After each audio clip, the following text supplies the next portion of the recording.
찾아 읽도록 하겠습니다. 누가복음 오늘은 18장 1절에서 8절까지 말씀요. 교독으로 읽도록 합니다. 항상 기도하고 낭망치 말아야 될 것을 저희에게 비유로 하여 사람을 무시하는 한 재판관이 있는데 그 도시에 한 과부가 있어 자주 그에게 가서 내 원수에 대한 나의 원한을 풀어주소서 하되 그동안 듣지 아니하다가 생각하되 하나님을 두려워 아니하고 사람을 무시하나 이 과부가 나를 번거롭게 하니 내가 그 원한을 풀어주리라. 그렇지 않으면 늘 와서 나를 괴롭게 하리라 하였느니라. 주께서 또 가라사대 불의한 재판관의 말한 것을 들으라. 하물며 하나님께서 그 밤낮 부르짖는 택하신 자들의 원한을 풀어주지 아니하시겠느냐. 저에게 오래 참으시겠느냐.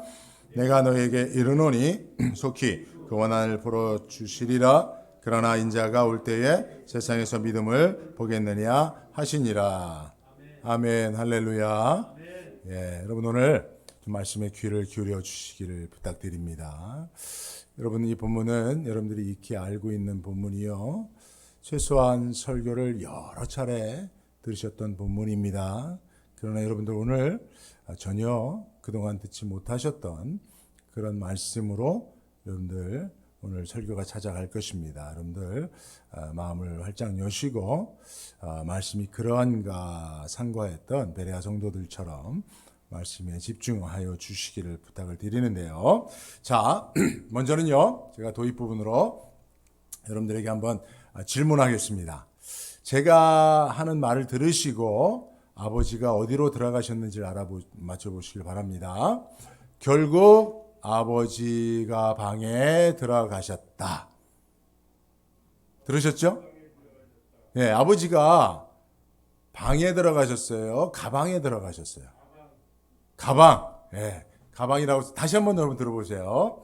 결국 아버지가 방에 들어가셨다. 어디에 들어가신 거예요? 가방. 예. 예. 또 우리 한 집사님은 또 이 주관이 있으셔서 한번 정한 뜻을 변개치 아니하시는 아주 좋습니다, 여러분. 남자답고 얼마나 좋습니까? 근데 여러분 사실은 정답은 이 이야기 앞에 어떤 문맥이 있으면 그 문맥을 통해서 알 수 있어요. 예를 들면 이제 이런 이야기가 앞에 있다고 생각해 보세요. 퇴근하신 아버님은 오늘따라 상당히 피곤해 보이셨다. 그래서 일찍 잠자리에 누워 쉬기를 원하셨는지 밥도 드시는 둥 마시는 둥 일찍 숟가락을 내려놓으시고 결국 아버지 방에 들어가셨다 하면 아버지는 어디 가신 거예요? 방에 들어가신 거예요. 그죠? 맞죠? 근데 여러분 그 앞에 이런 얘기가 있다고 생각해 보십시오. 어머니는 여행에 들떠 여행 준비를 하시며 여행용 캐리어를 하나 사오셨다. 근데 아버지가 그 캐리어를 보고 이렇게 말씀하셨다. 아니 당신 무슨 이민가나? 아니 여행 가면서 왜 이렇게 큰 캐리어를 샀어? 내가 다 들어갈 수 있겠네. 아니 어머니는 아버지의 이야기를 듣고 투덜대시며 무슨 이 가방에 당신이 들어갈 수 있단 말이에요. 그냥 이 짐 몇 개 싸도 벌써 꽉 차겠는데요. 하며 반박하셨다. 아버지는 어디 이 가방에 내가 들어가는지 안 들어가는지 한번 볼래? 결국 아버지 가방에 들어가셨다. 어디 가신 거예요 그러면? 가방에 들어가신 거죠. 그죠? 여러분 똑같은 말인데 그 말만 들어서는 보아서는 그 본래의 의미를 잘 모를 수 있어요. 그러나 그 앞에 전 문맥이 어떠한 내용을 가지고 있는지를 안다면 보다 더 그 이어지는 말의 의미를 알 수 있는 것처럼 성경의 의미가 그렇습니다. 여러분. 성경을 해석하는데 가장 중요한 기준이 되는 게 전후 문맥이에요. 오늘 본문의 말씀 사실은 전후 문맥을 생략하고 오늘 본문만 보면 이 본문이 의미하는 메시지 교훈은 여러분들이 그동안 들어왔던 설교와 똑같습니다. 한 과부가 있는데 불의한 재판관에게 자주 가서 포기하지 않고 자기 원한을 풀어달라고 막 떼를 쓰니까 처음에는 거절하다가도 자주 찾아오고 포기하지 않으니까 불의한 재판관이라도 들어주는데 하나님께서는 너희의 끈질긴 기도를 안 들어주시겠느냐. 그러니 너희가 하나님 앞에 포기하지 말고 기도 제목이 있으면 끈질기게 기도해라. 너희가 응답받지 못한 것은 끝까지 기도하지 않아서 그래. 끈질기게 포기하지 않고 기도해야 돼. 라며 그렇게들 이 본문의 말씀의 의미를 설교해 왔고 또 여러분들이 그렇게 듣고 그래. 하나님 앞에 내가 기도를 끈질기게 해서 반드시 내가 원하는 것을 응답을 받아야지. 라고 오늘 본문을 그냥 그렇게 이해해 오셨을 것입니다. 그죠? 그리고 사실은 기도에 대한 가르침으로 성도들을 막 끈질기게 기도하게 하는데 이 본문은 아주 유용하게 설교자들에게, 목회자들에게 그렇게 사용된 본문이에요. 근데 말입니다. 여러분, 이 본문은 이 본문만 따로 떼서 해석해서는 안 되는 본문이에요. 최소한 이 본문은요. 누가복음 17장 20절부터 누가복음 18장 적게 잡아도 30절까지 있는 주님의 하나님 나라에 대한 가르침 안에 있는 본문이에요.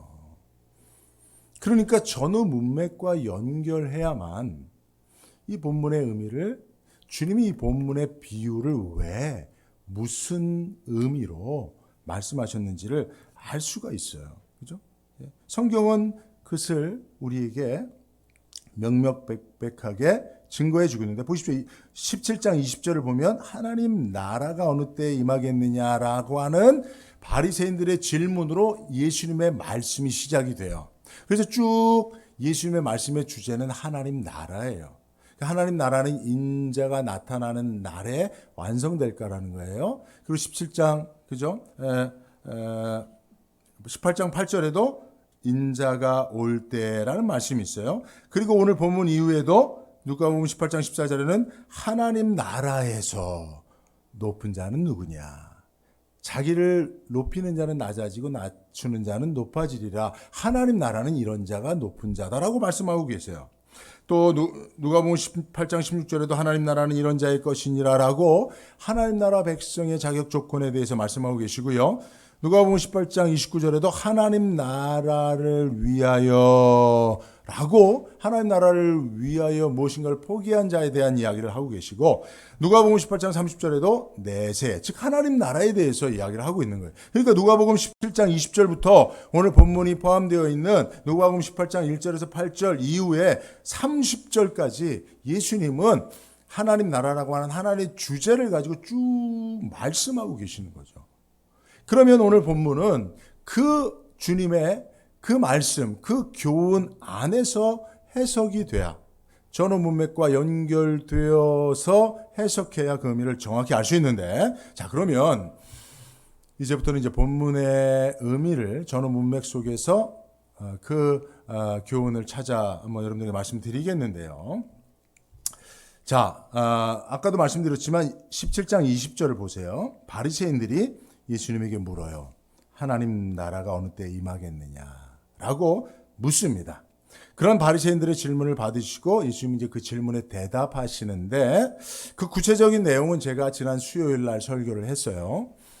오늘 본문 이전에 17장 20절에서 37절까지 말씀은 수요일 날 설교를 참조하시면 되는데 어쨌든 여러분 예수님의 말씀은 그거예요.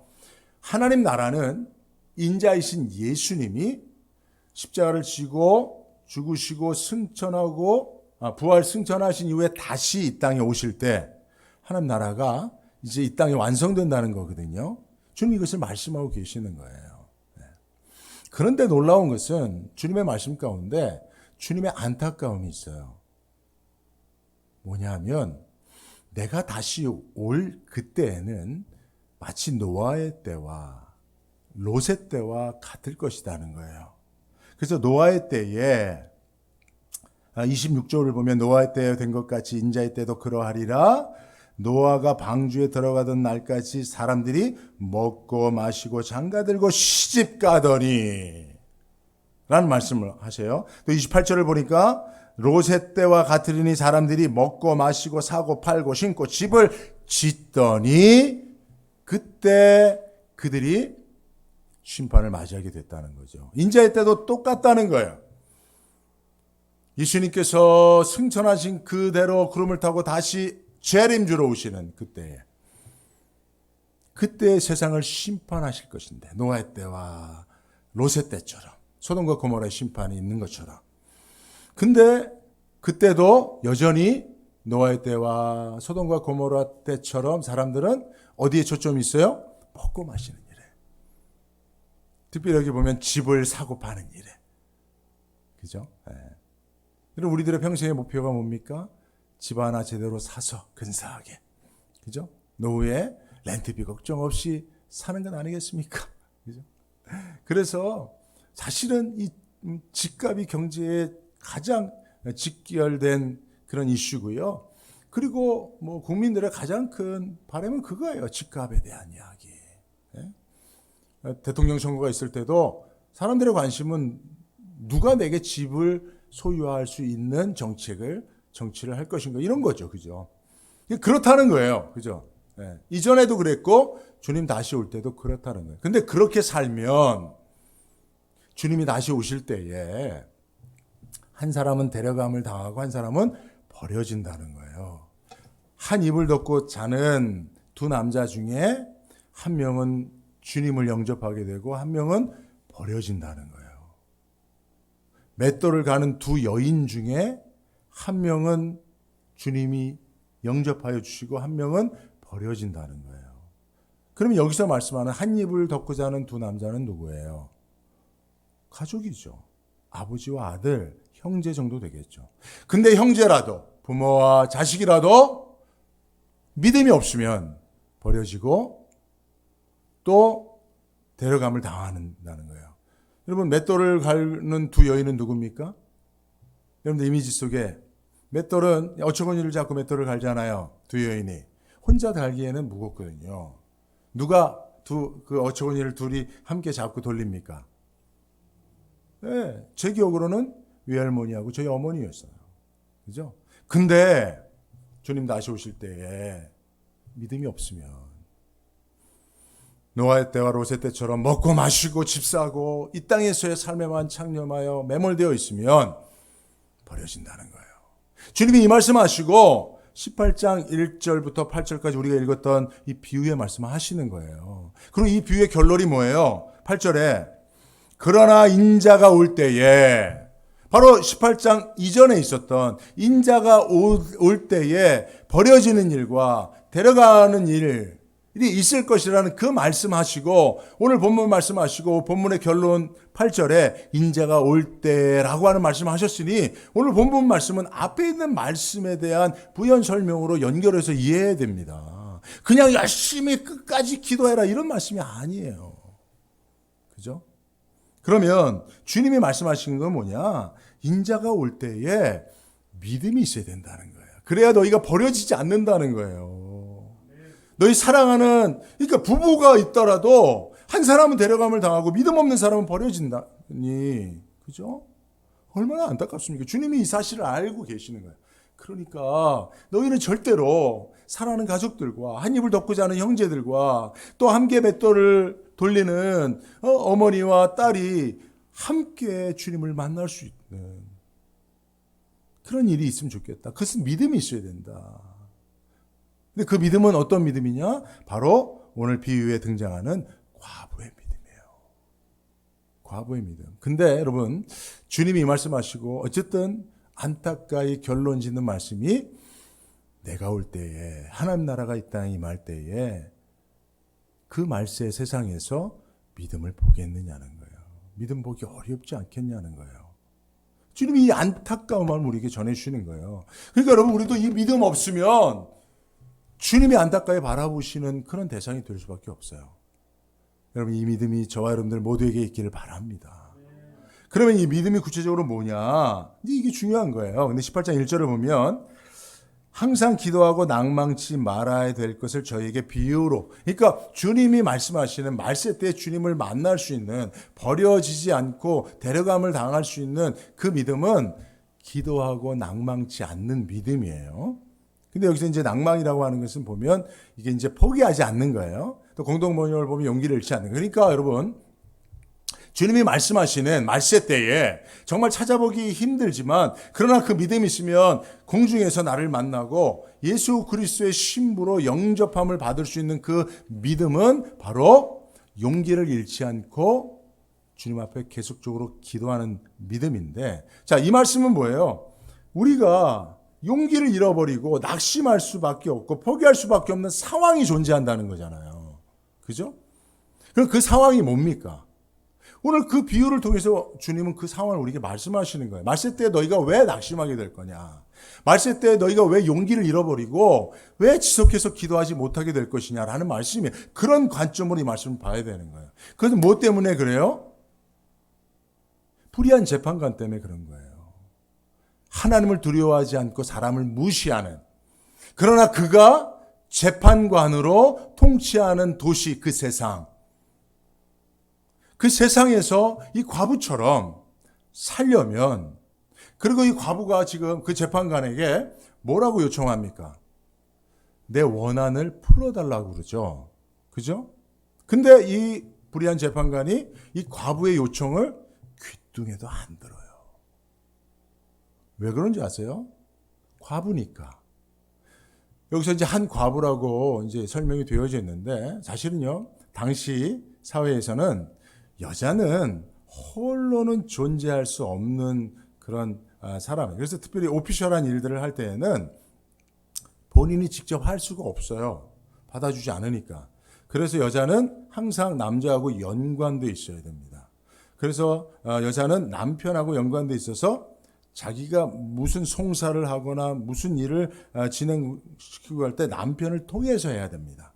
만약에 남편이 없으면 아들이라도 통해서 해야 돼요. 직접적으로 하는 것은 받아들여지지가 않는 사회예요. 그 사회가. 그죠? 미국 사회하고는 전혀 다르죠. 그런데 이 한 과부가 직접 재판관을 찾아다니고 있어요. 그건 무엇을 의미하는 거예요? 이 과부는 남편이 없어요. 자녀도 없는, 그래서 자기 문제를 스스로 대변할 수 없는 그런 사회적인 약자예요. 약한 사람이에요. 누구도 거들떠보지 않는, 한 사람의 한 명으로 개수도 쳐주지 않는 그런 존재예요. 근데 이 과부가 무엇을 끊임없이 추구하고 있습니까? 나의 원한을 풀어달라고, 갚아달라고. 근데 여러분, 여기서 이 원한이라고 하는 것을 지금 잘 알아야 됩니다. 과부의 존재는 사회적으로 약자, 스스로 자기의 주장을 할 수 없는 그런 연약한 존재예요. 그럼에도 불구하고 이 과부가 지속해서 요청하고 있는 게 원한을 풀어달라는 거예요. 근데 이 원한이라는 게 뭡니까? 개인적 이해관계가 아닙니다, 여러분. 이 원한은 원문으로 보면 에크디케시스라고 하는 단어예요. 이 단어는 동사 에크디케오에서 나온 것인데 그 의미는 정의, 공의, 영어로 하면 justice에 대한, justice를 말하는 거예요. 새 번역은 이것을 권리라고 번역하고 있습니다. 공동 번역은 공정한 판결이라고, 또 NIV도 justice로, 또 NASB는 legal protection이라고, 법적인 보호를 요청하고 있는 겁니다, 지금. 우리 한글 성격에 원한이라고 해서 저 사람이 무슨 누구 개인적으로 사기를 당했거나 억울한 일을 당했구나, 그래서 그것을 송사하는구나 생각하는데, 사실은 원어로 보면요, 다른 성경 번역본들을 보면 이 과부가 주장하고 있는 게 뭐예요? 정의를 주장하고 있는 거예요. 공의를 주장하고 있는 거예요. 법적인 권리를 주장하고 있는 거예요. 그죠?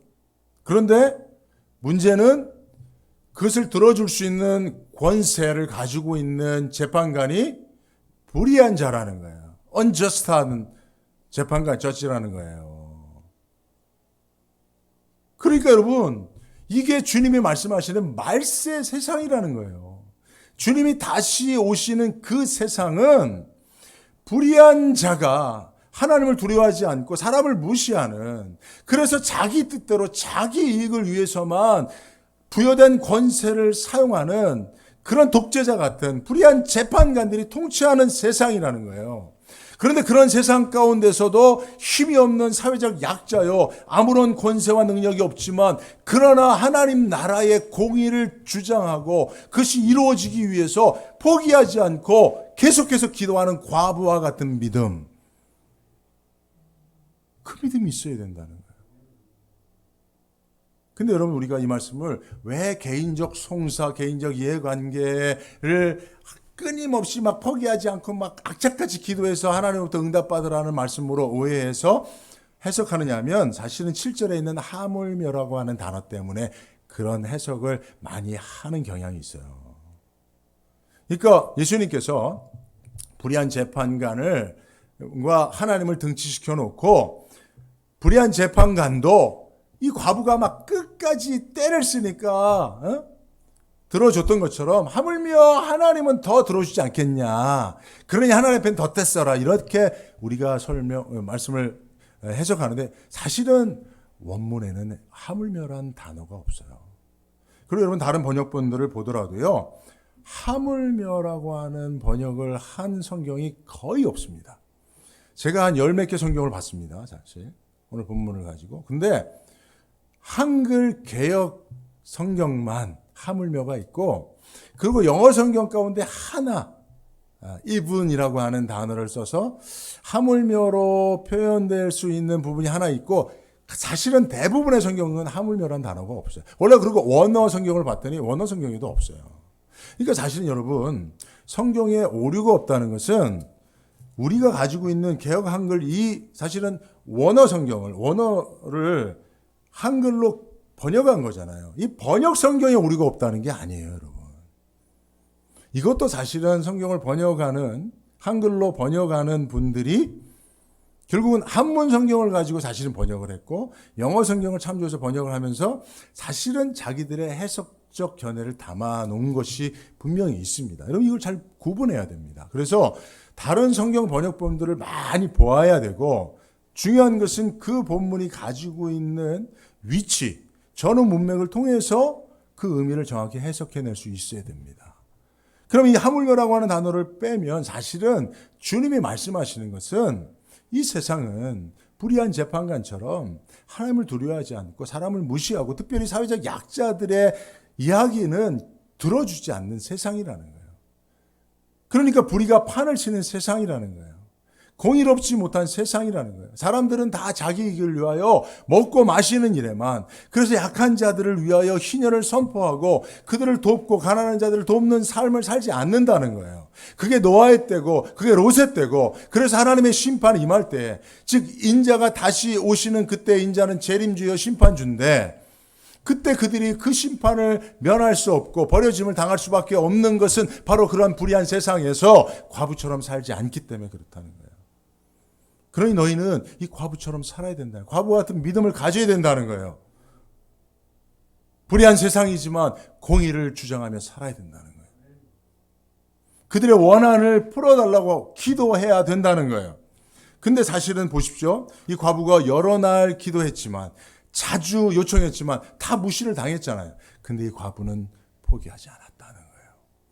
그게 믿음이라는 거예요. 주님이 말씀하신 믿음이라는 거예요. 여러분, 솔직히 생각해 보세요. 지금 과학문명이 이렇게 발달한 세상, 이제는 우리가 지구촌만 사람이 사는 곳이 아닌 날이 곧 오겠잖아요. 그죠? 화성에다가, 그죠? 앨런 머스크 같은 사람은 사람들보다 뛰어난 상상력을 가지고 전기차도 지금 만들어서, 그죠? 대박을 치고 우주 여행도 계획하고, 이제는 화성 같은 데다가, 그죠? 사람이 살 수 있는 곳을 만든다는 이야기가 있잖아요. 이런 세상에서 여러분, 예수님이 십자가 지고 세상 죄를 대신해서 죽으셨고 3일 만에 부활하셨고 구름을 타고 승천하셨고 구름을 타고 다시 오신다는 이야기가 가당키나 하냐 말이에요. 사람들이 그 말을 들어주냐 말이에요. 그런 얘기를 하는 우리들을 정상적으로 보냐 말이에요. 그래서 그 하나님 나라가 올 때 반드시 우리 행한 대로 심판하실 것이니 하나님 나라의 법칙, 그 공법이 물같이 정의가 아주같이 흐르는 세상을 주님 오시기 전에 이 땅에서 우리는 만들어야 된다. 하나님 나라를 건설해야 된다라고 주장하는 과부의 주장이 들어 먹히겠냐 말이에요. 이상하게 보는 거죠. 사람들은 모이면 주식 얘기하고, 모이면 집 얘기하고, 모이면 가상화폐 얘기하고, 모이면 앞으로 경제가 어떻게 될 건지 이야기하고, 모이면 그 체크가 이제 곧 언제 나오니 그 얘기에 관심을 가지고, 그죠? 이걸 어떻게 우리가 소비해서 경제를 진작시켜서 우리가 함께 다 잘 사느냐, 먹고 마시고 시집가고 장가가고 심고 집 짓고 거기에만 매몰되어 산다는 거예요. 공의, 정의, 하나님 나라, 주님이 다시 오신다고, 복음을 온 세상 가운데 편만하게 전해야 된다고, 큰 우리 얘기가 아니야. 우리 비즈니스가 아니야. 라고 하는 세상, 그 불의한 재판관이 통치하는 세상, 하나님을 두려워하지 않고 사람을 무시하는 세상, 가진 자만이, 권력 있는 자만이 자기 뜻을 이루는 그 세상에서 아무런 힘없는 과부 같은, 실제로 여러분 예수 믿는 저와 여러분들이 그렇지 않습니까? 예수 믿는 것이 무슨 권세입니까? 그죠? 여러분, 제가 목사라고 밖에 나가서 여러분들 앞에서 나 큰 소리 치고 있지. 내 말 똑바로 들으세요. 할 수 있는 건 여러분들밖에 없지. 내가 어디 밖에 나가서 내가 목사인데 내 말 좀 들어보세요. 그러면 1분이라도 나한테 시간 줄 것 같아요? 안 주죠. 그래도 내 말 들어야 된다 그러면 뺨이나 맞겠지. 그죠? 듣는 동 마는 동 하겠지. 그게 하나님을 두려워하지 않고 사람을 무시하는 불의한 재판관이 통치하는 그 도시, 그게 말세 세상인 거예요. 그래도 포기하지 말라는 거예요. 믿음을 포기하지 말라는 거예요. 하나님이 너에게 준 믿음의 가치관을 포기하지 말라는 거예요. 너의 목소리가 들려지지 않는다 할지라도 너희는 계속해서 기도해야 한다는 거예요. 여러분, 이것을 우리가 적용해 보면 그래요. 그러니까 그겁니다. 응답이 될 여지가 전혀 없어 보이지만 계속해서 과부처럼 낙심하지 않고 계속해서 기도할 수 있는 믿음이에요. 예를 들면 이제 저런 거죠. 우리 믿음의 선배들이 다 이런 믿음을 가지셨더라고요. 저희 어머니 같은 경우도 예수를 믿고 나서부터 아버님을 위해서 기도하셨어요. 근데 그 기도가 어머님 돌아가실 때까지 제가 볼 때는 어머니는 응답을 받지 못했어요. 근데 어머니는 포기하지 않으셨어요. 매일 새벽을 깨워 아버님을 위해서 기도하셨고, 또 저희들이 질병이 있었는데 자녀들의 질병을 위해서 기도하셨어요. 그 기도가 1, 2년 되어진 기도가 아니에요. 10년, 20년, 30년 지속적으로 아무런 반응, 마치 불의한 재판관처럼 그냥 무시해버리는 그런 상황이었지만 어머니는 포기하지 않고 계속 기도하셨어요. 그래서 저희 어머님이 이제 구역장 하셨는데요. 그 구역에 초신자가 있었어요. 저희 아버님도 경찰이고 그 초신자의 남편도 경찰이어서 특별히 더 저도 잘 알았어요. 근데 거기 딸이 셋이 있었는데 막내딸은 사실은 저보다 훨씬 어리고 그 아이가 초등학교도 안 들어가는 한 3살, 4살 정도에 대한 아이. 근데 저희 어머니 기도를 들어보면 그 아이들도 매일 기도하시더라고요. 근데 그 막내 아이의 대학 진학과 뭐 결혼과 뭐 이런 걸 위해서도 기도하시더라고요. 3살 때부터. 어머니가 그 아이가 나중에 결혼해서 뭐 애 낳고 잘 사는 걸 보셨을까요? 아니요. 어머니는 보실 수 없는 일이에요. 그러나 포기하지 않고 기도했단 말이에요. 여러분, 히브리서에 보면요. 11장 6절에 보면 믿음이 없이는 기쁘시게 못하나니 하나님께 나아가는 자는 반드시 그가 계신 그가 자기를 찾는 자들에게 상 주시는 이심을 믿어야 할지니라 했잖아요. 그죠? 그러니까 여기서 말하는 믿음을 그 이후에 쭉 믿음의 선진들을 통해서 히브리서 11장 히브리서 기자는 이야기합니다. 그 믿음, 하나님을 기쁘시게 하는 믿음이 뭐냐? 하나님을 찾는 믿음이 뭐냐? 상 받는 믿음이 뭐냐라고 쭉 말씀하시는데 거기에 이 과부 같은 믿음이 있어요. 여러분, 모세 같은 경우 보세요. 모세는 출애굽의 지도자입니다. 모세가 이스라엘 백성들에게 주장한 건 뭐예요? 약속의 땅 가나안이에요. 적과 꿀이는 가나안 땅이에요. 그래서 출애굽의 지도자로 이스라엘의 지도 40년을 살았어요. 근데 모세는 가나안 땅을 한 번도 밟아보지 못했어요. 그는 하나님이 주신 약속을 믿음으로 바라보고 자기는 한 발도 밟아보지 못한 땅이지만 그 땅을 위해서 기도하고 생명을 바쳤다는 거예요. 이게 믿음이라는 거예요, 여러분. 히브리서 말씀 6절 11장 6절부터 쭉 있지만 좀 시간상 제가 12절 13절만 볼게요. 결론적으로 이러므로 죽은 자와 강불한 한 사람으로 말미암아 하늘의 허다한 별과 또 해변의 무수한 모래와 같이 많이 생육한 아브라함이 그랬다는 거예요. 하나님의 약속은 뭐예요? 하늘의 별과 같이 땅에 바다의 모래처럼 네 자손을 많게 하리라고 하는 약속이었지만 아브라함은 아들 하나 낳는데도 죽을 고생했잖아요. 근데 아브라함이 믿음이 있어 포기하지 않고 그 약속을 위하여 기도했잖아요. 아브라함이 죽을 때 그 약속이 이루어졌습니까? 아니요. 그러나 아브라함은 그것을 평생의 기도의 제목 삼았다는 거예요. 이 사람들은 다 믿음을 따라 죽었으며 약속을 받지 못하였을 때 그것들을 멀리서 보고 환영하며 또 땅에서는 외국인과 나그네로 증거하였느니라. 이같이 말하는 자들은 본향을 찾는 것을 나타냅니다.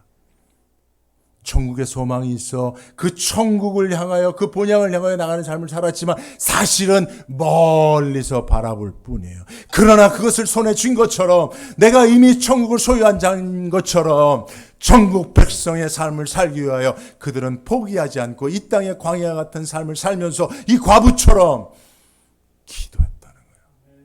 평생의 기도의 제목을 가지고 그 기도를 지속했다. 이 믿음을 말하는 거예요, 여러분. 이 말씀은요, 네가 정말 얻고자 하는 거, 성취하기를 원하는 거, 그래서 이것을 하나님 앞에 네가 간절히 끝까지 포기하지 않고 때를 쓰고 기도하면 불의한 재판관도 들어주는데 하나님이 너한테 안 들어주겠냐? 반드시 네가 응답을 받으리라. 그거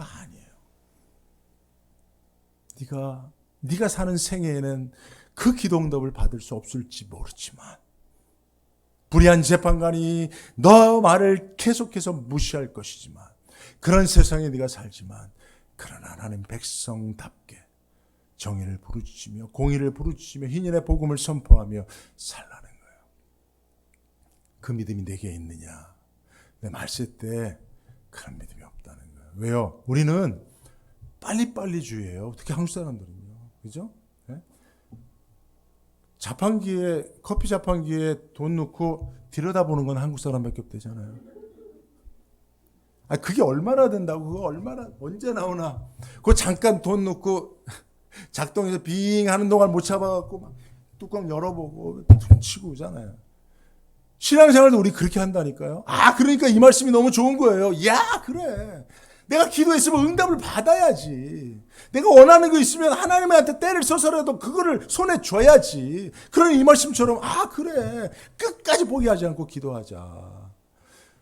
그런 부분이 사실 기도에 있습니다, 여러분. 그죠? 우리 신앙생활에도 열매를 보고 기대하고 정말 간절히 포기하지 않고 기도해야 할 부분이 있습니다. 그러나 오늘 본문의 말씀은 전후 문맥 속에서 보면 손에 쥐는 기도의 제목을 위해서 그렇게 기도하라는 게 아니에요. 그죠? 그래서 하나님은요, 이 믿음을 저와 여러분들에게 주시기 위해서 사실은 도무지 내 생에는 응답되지 않는 평생의 기도 제목들을 다 하나씩 주셔요.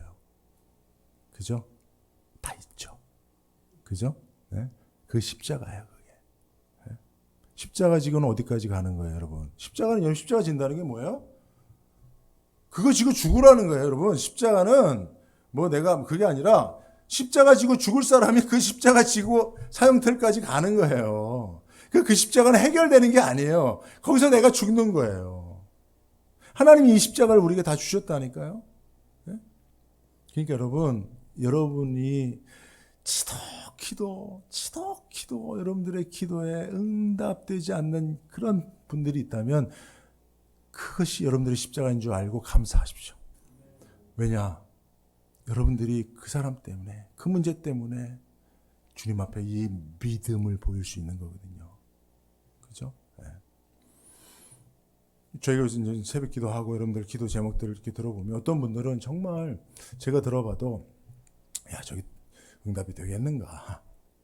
그죠? 마치 그 예수님을 만나기 위해서, 그죠? 성전에서 평생을 보낸 시므온, 또 84년을 기도한 안나.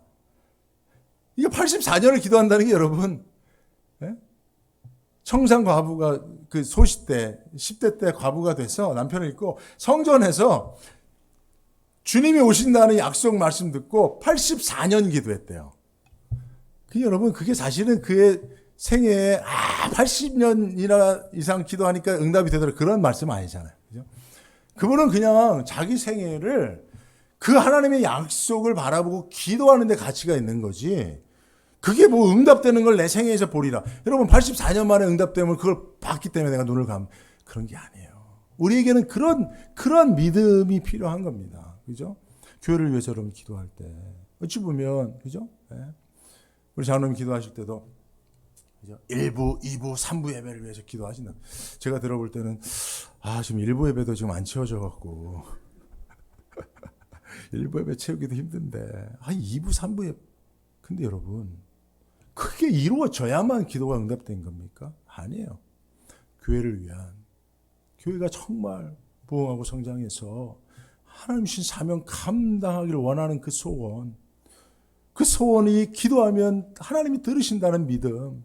눈앞의 현실은 텅 비어 있지만, 코로나 때문에 있는 성도들도 다 불불이 흩어졌지만, 그러나 그것이 내 생에 이루어질지 안 이루어질지 사실은 그 무엇도 담보할 만한 것이 없지만, 환경은 점점 더 열악해 가지만, 그러나 기도를 포기하지 않는 거예요. 이게 내 자신의 이해관계가 아니니까.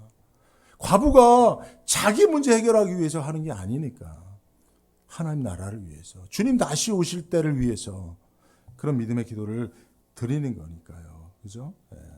그래서 여러분, 하나님은 오늘 말씀을 통해서 우리에게 우리 힘과 능력과 노력으로는 도무지 될 수 없는, 그래서 하나님 앞에 기도해야만 하는, 그러나 그 기도도 응답이 요원해 보이는 그런 평생의 기도 제목들을 다 주신다는 겁니다.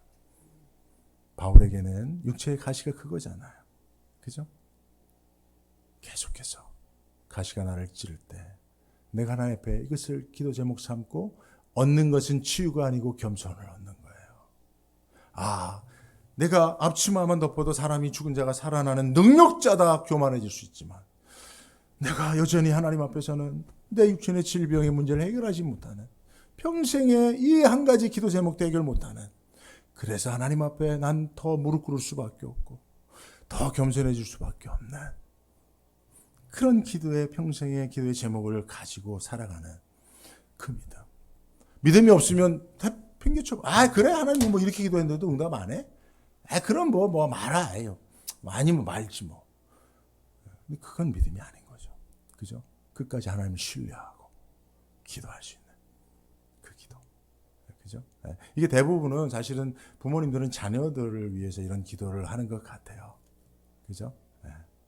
그리고 또 교회 중직자들은 교회를 위해서 이런 기도를 하는 것 같아요. 교회가 힘들고 어려울수록 더 간절히 하나님 앞에 평생의 기도의 제목으로 삼고 기도하는, 오늘 여기에 계신 저와 여러분들도 오늘 이 기도 제목을 여러분 붙잡을 수 있길 바라요.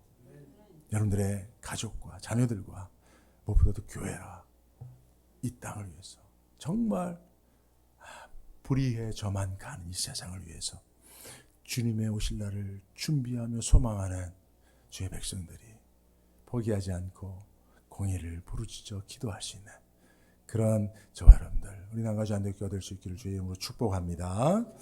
거룩하신 하나님 감사합니다. 말씀을 통해서 하나님께서 다시 오실 그때에 우리가 소유하여 주님을 만나길 원하는 믿음이 무엇인지를 생각해 보았습니다.